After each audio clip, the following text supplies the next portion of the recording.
And in fact, my role boils down to two things. Number one, by virtue of my experience and perhaps credibility based on that experience, my role is an advisor. My role is to advise people what is the right thing to do. That's the role, one of the roles that I do have.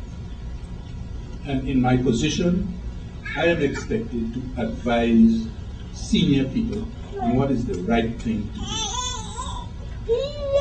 The second thing, and perhaps the most important thing, and this is where the woman from our community with the placard, who proclaims that Lloyd McKell and the McGuinty Liberals has failed blindly.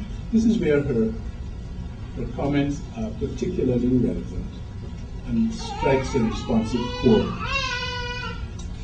That woman is not in a position to have the voices and the feelings that she has. She's not in a position to have that voice heard. But I do. She understands that I have the same experience that she has as a black person, black. That I feel what she feels. And since I have a senior executive position, it is my responsibility to communicate that voice on her behalf. Not only to communicate it, but to communicate it in a way that's visible to her and other people. And so what my role is involves that important risk. The risk of communicating to the other decision makers around me what the right thing to do is in a way that is visible to the community so that they can understand the role I play.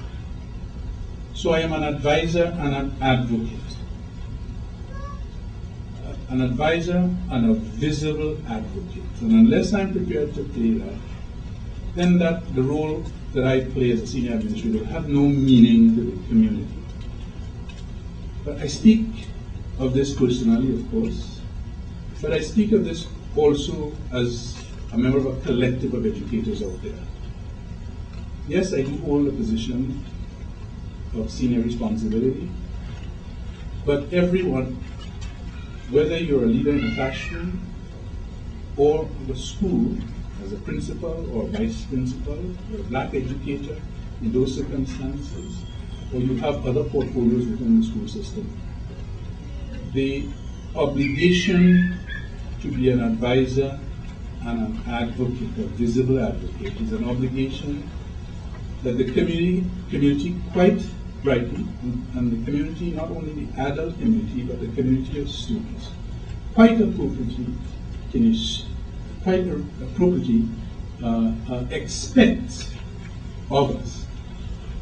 And so I end by saying that while initially I felt perhaps a little bit, let's say, perhaps even a little by that publicly stated claim by a number of community, I took it as a lesson, as a little bit of a call for me personally as a professional within the school system, that I have a special role as a black educator to play in being an internal advocate that is visible to our students and our community.